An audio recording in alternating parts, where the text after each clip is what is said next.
After Heihachi was defeated in the first Tekken tournament, his rivals threw him off of a cliff. They should have found a bigger cliff!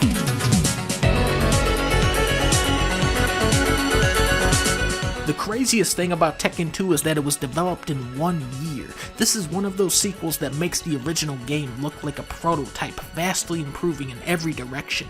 The human characters look like people, and the bear character looks like a bear instead of whatever this animal is, although he still looks like a beaver at the character select screen. Most importantly, Tekken 2 was the game to set the template for how the series would continue to evolve, boasting double the amount of moves and combos of the original game. KO! A number which far surpassed competitors like Mortal Kombat and Street Fighter, but was still dwarfed by its main inspiration, Virtua Fighter 2.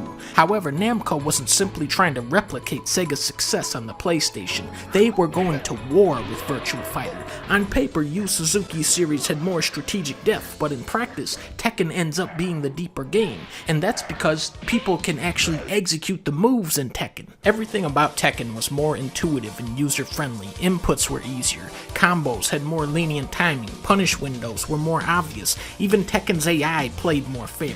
Where Virtua Fighter's AI was running 12 different scams on the player, Tekken was only running 3. Are you finished? Tekken 2 was also where the developers started cranking up the coolness factor.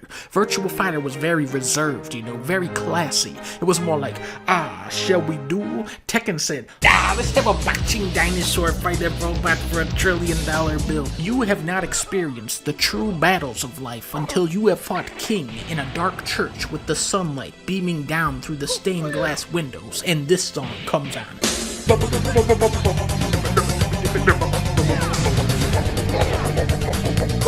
Perfect. Even by Tekken standards, this soundtrack is phenomenal. It gets you hyped up, but it plays it cool. It's high energy, but not high volume. Paul's theme comes in with these horns going over the stand-up bass, and then Herbie Hancock comes in on the theremin or some shit.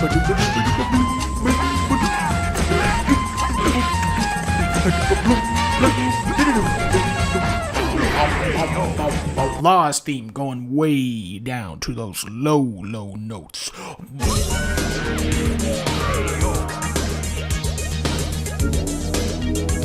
Then you got a dude playing piano in the club.